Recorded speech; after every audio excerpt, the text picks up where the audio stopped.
Oregon football just might be closing in on another big commitment. We're talking Duck recruiting on today's episode of the Ducks Dish podcast.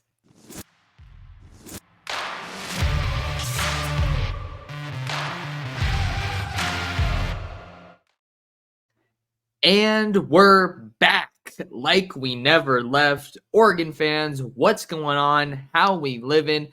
Thank you so much for tuning in to another episode of the Ducks Dish podcast.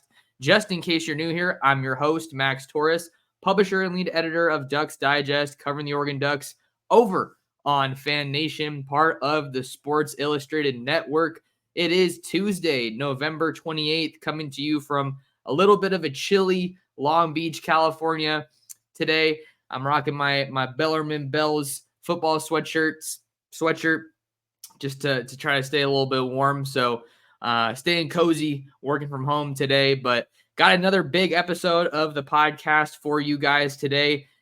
We are keeping our eye on Oregon's Friday matchup with the Washington Huskies, a rematch for all ages in the Pac-12 championship game. That's in Las Vegas, Nevada, and I will be on scene on Friday covering the game, reporting for Ducks Digest.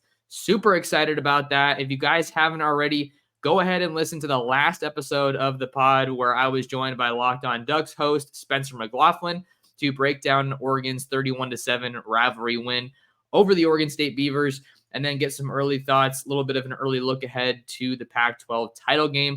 Always a great time talking with my guy Spencer. So on today's episode of the podcast, we have another edition of the Oregon Recruiting Hour.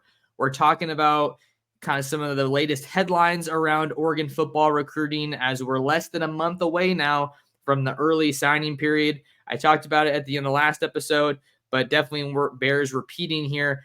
We're all focused on what the Ducks are doing on the field, but not equally important, but also perhaps equally important is what's going on the recruiting trail. And you guys know I can never get enough of recruiting. So we're going to dive into some of the latest headlines that you need to know if you're a fan of Oregon football recruiting. So going to dive into the headlines, some notes, some analysis, some commentary, all that good stuff. So if that sounds like a plan for you guys, make sure you get settled and just get comfortable, whether you're driving to work, at the gym, or just chilling at home looking for some Duck talk. I'm glad to have you along on the show.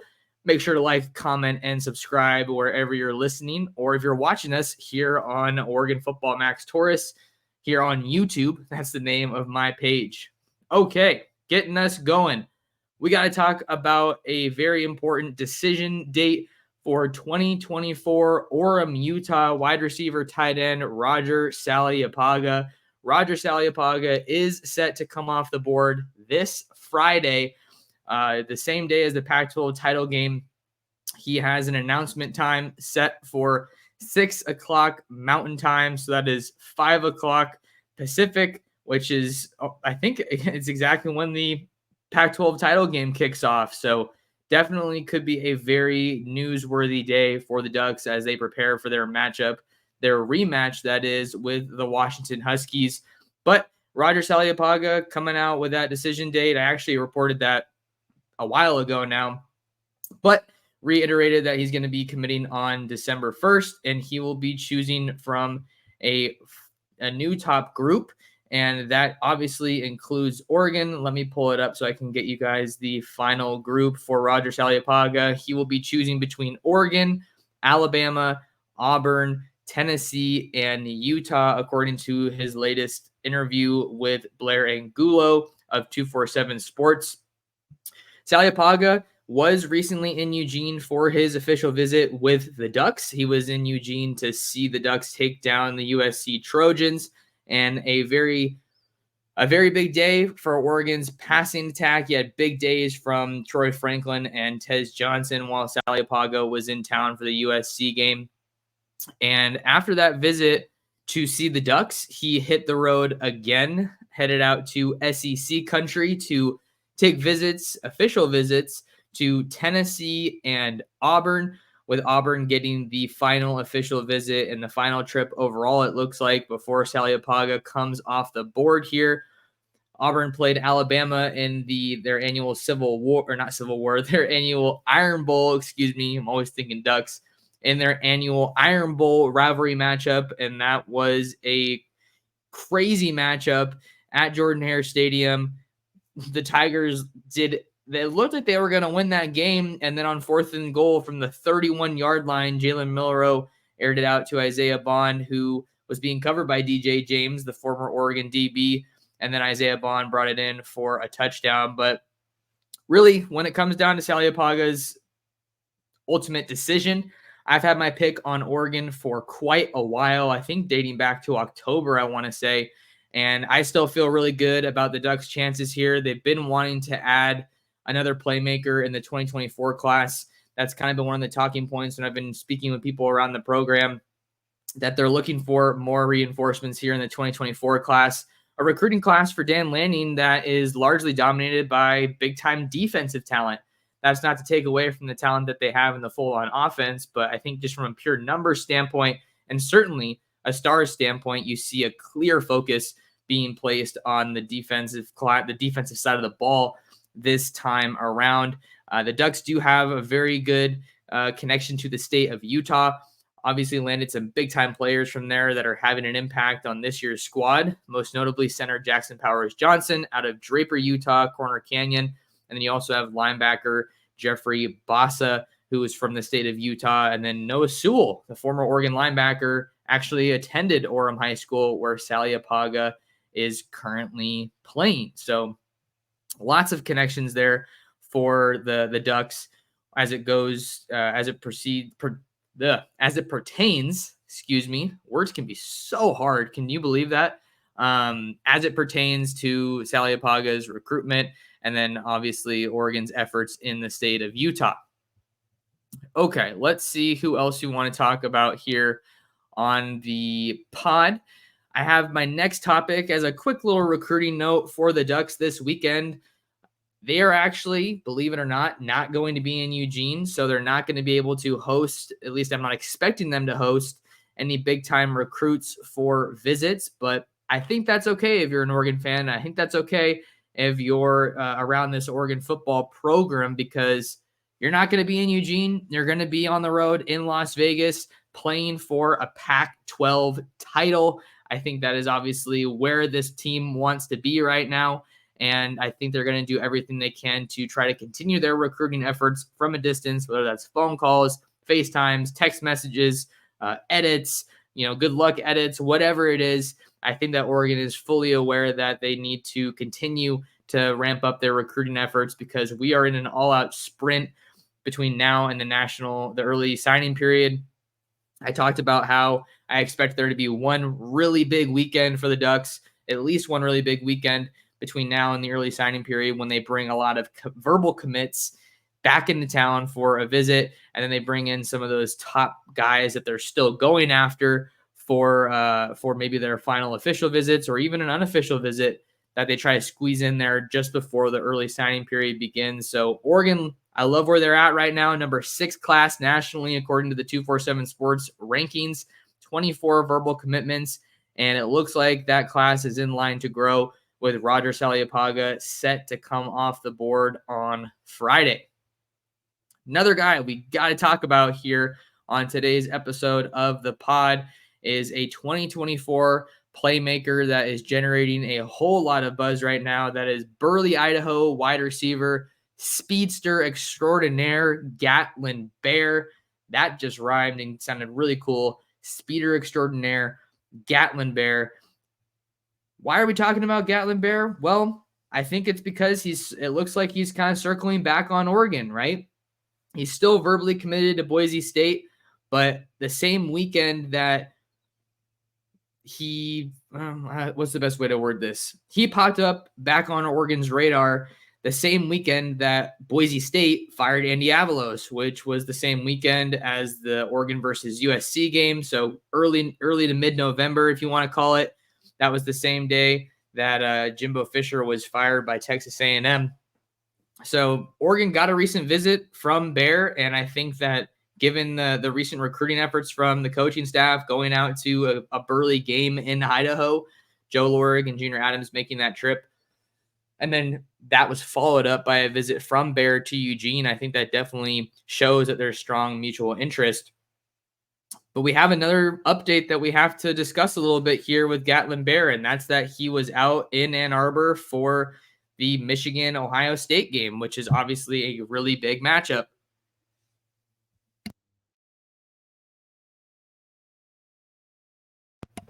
Sorry, guys, I'm still getting over the cough a little bit here, but I'm going to do my best to just mute myself so I don't have to be coughing all in your ears. But Gatlin Bear was back out at Michigan for a visit over the weekend, and that's notable because Michigan was one of his top 5 schools prior to his pledge to Boise State and the Broncos, as was Oregon. They were a finalist as well. Steve Wiltfong of 247 Sports was able to talk with Bear about that visit, and he kind of identified a big reason that Michigan has been successful. I'm looking at a story on 247 Sports from Kevin Flaherty, who is also talking about Wiltfong's interview. But the quote from Bear was saying, quote, "It was crazy. So many people and so much talent on the field. How well they develop players is crazy. They are just bigger and more physical than any other team I've seen," which is interesting because Oregon is obviously hanging their hat on physicality and definitely development. I think if you look at the season that Troy Franklin's having, it's obviously one that is among the best in the entire country. The 3 finalists for the Biletnikoff Award were announced on Tuesday, and Troy Franklin was not among those finalists. Only 3. You have Rome Odunze from Washington, Malik Neighbors from LSU, and Marvin Harrison Jr. from Ohio State. Just an interesting, I guess you could say, a snub, considering that Franklin has one of the best statistical seasons ever, and he's just shattering Oregon records. But, you're not playing for the Biletnikoff. You're playing for something bigger than that. And I think that Franklin would be the one to tell you that. I think one of the things I love about Franklin is that he's just such a beast on the field, but he doesn't really have much to say. He's a man of few words. He just handles his business. But that being said, if Bear's looking for development, I think Troy Franklin is obviously going to be Oregon's strongest example. He has a really, really good case, if people don't already believe, that he is the best wide receiver to ever come out of Oregon. Definitely looking like a guy who has so much potential to go in the first round. But back to Bear, this is an interesting recruitment because I think the writing is on the wall that he is clearly reevaluating his options, checking back in with some of his finalists. I don't believe that Boise State has named a new full-time head coach just yet, but this is a clear opening, an opportunity in his recruitment, and you're seeing other schools, Oregon included, obviously, try to check back in and see if they can capitalize off of some uncertainty in Boise. So I haven't been able to interview Bear. I definitely want to if I can, but obviously anytime a guy's committed somewhere and there's a lot of rumor or a lot of smoke around a possible decommitment or maybe a flip with these visits, it's a sensitive topic. But the last thing I'll mention with him is that he's another Michigan guy. He's LDS. So he's scheduled to take his mission starting in January, and he won't actually be playing his college football until 2026. And these recruitments can be a little tricky because we've seen, I can't think of a specific example, but I believe we've seen people come back from missions and then, a lot of stuff happens over those 2 years and they maybe don't end up going or don't want to go to the school that they initially committed to or maybe even signed with. So I'm not saying that's the case with Bear, but these recruitments have a couple of extra layers to them. So that's the latest that we're hearing, kind of the latest that we want to discuss on a big update, big Oregon target, wide receiver, Gatlin Bear.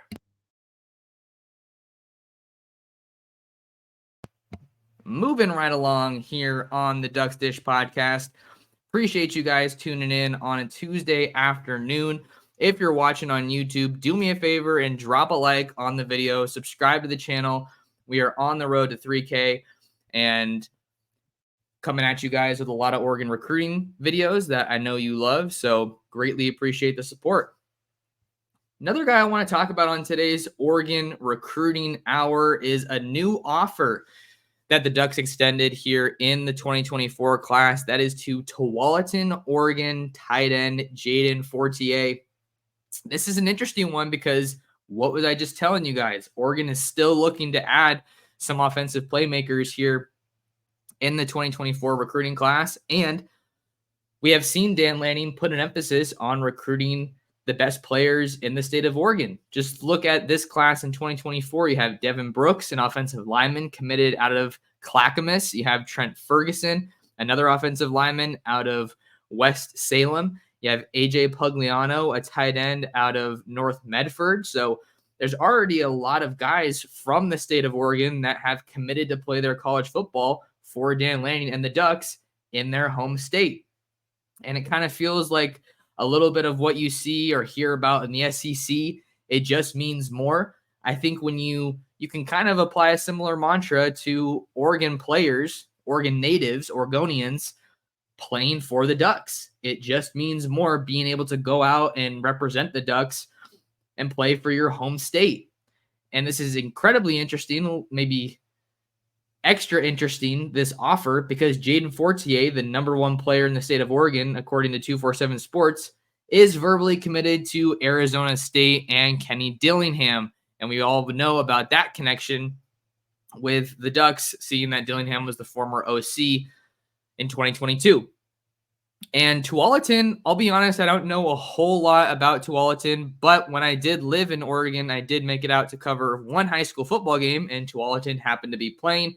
That was Tualatin against Westview, which was home to 2022 wide receiver Darius Clemens, who I believe is still at Michigan. And Tualatin, from what I knew and still know, still holds to be true. They're one of the best programs in the state of Oregon. Oregon doesn't typically produce a ton of college football talent, certainly not at the clip of some of the larger states. The competition isn't as great in the state of Oregon. I think most people know that, but they produce some studs here and there, right? I mean, look at Chase Cota. He was at Oregon last year and transferred over from UCLA. And there's been a lot of great Oregonians that have suited up for the Ducks, obviously. Marion Winston is another one right now that's from the Portland area.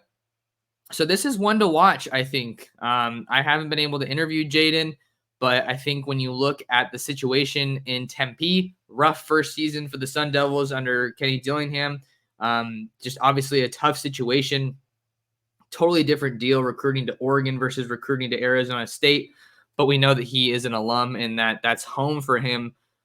So if I'm Jaden Fortier, I'm looking at this and really it's just, do you want to be a part of a rebuild at Arizona State?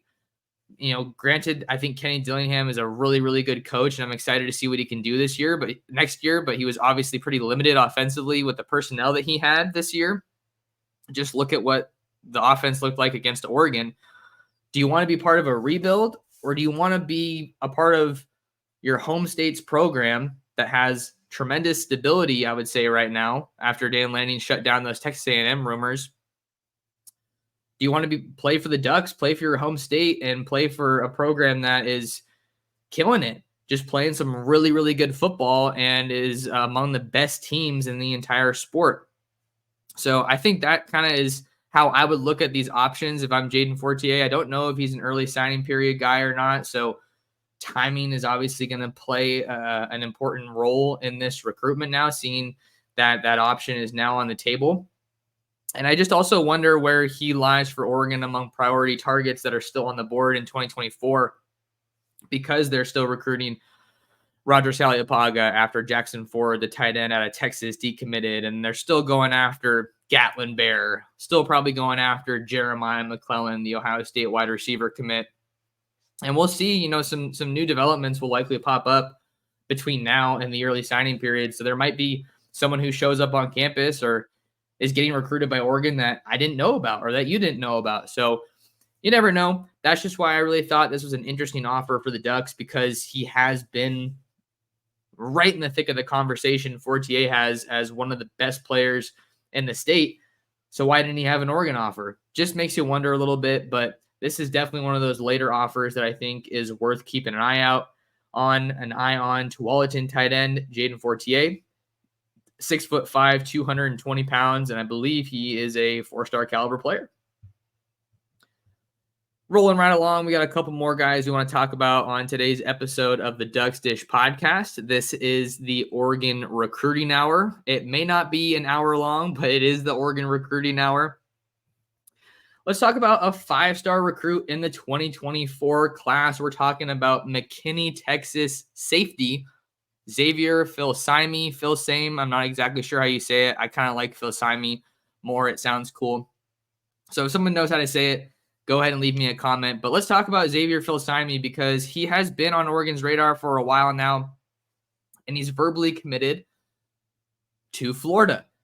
And we had some news coming out of Gainesville this week with Billy Napier choosing to part ways with, fire, whatever we want to put it, co-defensive coordinator Sean Spencer, as well as defensive backs coach, secondary coach Corey Raymond. So you wonder, as we're in this era of this window with the coaching carousel, with the transfer portal, with early signing period looming, this could be the opening that Oregon was looking for. I haven't heard a ton of buzz between Philsi and Oregon. I know there was an interview that Philsi did with Mike Roach of 247 Sports a couple of weeks ago after he came out west to visit USC. But in that interview, he talked about maybe going to visit Oregon the week after he visited USC. Now, I don't believe that ended up happening. I didn't hear anything about it. I didn't see anything about it on social media, but we talk about it all the time. You hear the mantra, commit to a program, not a coach, but we still see it happen every single recruiting cycle. Relationships are king, and players end up committing to coaches all the time, whether that's the head coach, whether that's the position coach, whatever it is. I'm not saying that Philsi has said any of that specifically. I don't believe he has said that specifically, but just knowing how recruiting works, knowing the layers, knowing the dynamics, this could be an opportunity for Oregon to come in. I mean, Florida has had a terrible season, and it kind of seems like they let that game against Florida State get away from them. So it's interesting. And then this morning, Philsi tweeted out a tiger emoji. He was previously recruited by LSU. Texas was another program that was involved. So if there's an opening there, you would figure that Steve Sarkisian and the Longhorns would want to get involved. But Oregon's got some good connections in the state of Texas, and Philsi had Oregon as one of his final schools before he committed to the Gators, and he's been on campus before. So it's not like the Ducks are starting from scratch here. And if you have a shot to add a 5-star guy this late in a cycle, you are going to take it. Take that shot, take that opportunity, see if you can get him out to Eugene for a visit. Absolutely keep an eye on Xavier Philsi as a guy who could pop up in Eugene between now and the early signing period. I think that is a super important name to watch here in the 2024 cycle as Dan Lanning and the Ducks look to have a really, really strong close. We already talked a little bit about Jericho Johnson, a big-time defensive lineman from Northern California. He was on campus this past weekend for another unofficial visit, and the Ducks still have that official visit to get from Jericho Johnson. I've been told that that's going to come the weekend of December 8th, and we know that Jericho Johnson is scheduled to make his college commitment during the early signing period next month in December. I've had my pick on Oregon for a while, and I think that Oregon continues to pull away in that recruitment. So, final note on Philsi. I think that Oregon does want some help at in the secondary. They already have Kingston Lopa and Aaron Flowers. Aaron Flowers is an All-American safety out of the state of Texas, so I think that would be something that obviously helps Philsi, helps Oregon's chances with Philsi, as you get to play with a guy from your neck of the woods and kind of the whole Texas takeover mantra out there in Eugene. Texas has been very kind to Oregon. They also signed Tyler Turner out of San Antonio, Texas in the 2023 class. So keep an eye on Xavier Philsi for Oregon in the 2024 cycle. Okay, one more guy I want to talk about on today's episode of the podcast. Appreciate you guys hanging in there with me through all the coughs and everything, but I've been muting myself, so hopefully that's not too bad. Let's talk about the 2025 class and one of the big 2025 targets that Oregon recently hosted for an unofficial visit during the Oregon State game. You have Laverne, California, Bonita linebacker Noah Mcale. He is one of the top defensive prospects on the West Coast. He's ranked inside the top 50 overall prospects according to the 247 Sports composite. He's a 4-star, 0.9754, number 47 nationally, number 7 linebacker, and the number 5 player in the state of California. He raved about his first ever trip to Eugene. Was a little bit surprised that it took Oregon this long to get him on campus, but with how well they're playing defensively, that's obviously going to attract some big-time talent. We know the West Coast has been incredibly kind to Oregon in terms of big-time linebackers that they've been recruiting. We talked about Noah Sewell. And then even look at this 2024 class. Kamar Matudi out of Los Alamitos, California. Dylan Williams out of Long Beach Poly. Braden Platt out of Yelm, Washington. So maybe Oregon's looking at this, and Noah Mcale could be the next guy. He is among the most coveted linebackers in the country. 35 reported scholarship offers, and I think Oregon has definitely solidified themselves as a solid contender in this recruitment. One of the highlights when I got to speak with Mcale about his recent visit to Oregon was sitting down with Dan Lanning, Tosh Lapoy, the coaching staff, and building those relationships and kind of just talking about what he can do at Oregon. He talked about Oregon's linebackers, seeing them communicate, having that knowledge, and making those checks themselves is big. He loved the game day atmosphere. A lot of the same stuff that you hear from these recruits, but just important to emphasize here that Oregon wants to keep the top guys out west at Oregon or playing on the West Coast. USC defense, not doing that great. They're involved here, but I think that Oregon would probably have the edge there. And then you also have UCLA as another school that could potentially be in the picture, a Southern California school, West Coast school. Who knows what's going on there? They're retaining Chip Kelly supposedly, but it's been the mark. They've been well short of the standard, I think, that a lot of Bruin fans have out there in Westwood. So there's about every school coming after Noah Mcale. He's one of the best backers in the country. Really good athlete, 6'3", about 218, 220 pounds. You see him there. If you're watching on YouTube with some of the film, you see him there taking some plays at running back and scoring a touchdown there. We know how important linebacker play is. Hasn't been the best in recent years. It's been great, I think, this year under Dan Lanning, but before he was able to get his guys in, I feel like the linebacker play at Oregon was not where it needed to be. So I think that we've seen how important the linebacker position is to Dan Lanning and Tosh Lapoy's defense. Guys like Jeffrey Bossa and Justin Jacobs, who came over from Iowa. Really, really like the linebacker haul they have in 2024. It might be among the best in the country. I think it is among the best in the country. And if you can, they'd love to continue to build that momentum with a guy like Noah Mcale. Told me that he doesn't have a decision timeline right now, but he is working on narrowing down his list to a top group. I don't believe he's made a cut just yet. Like I said, tons of offers on the table, but Oregon, I would fully expect, is going to land among his finalists or his first cut down in his recruiting process.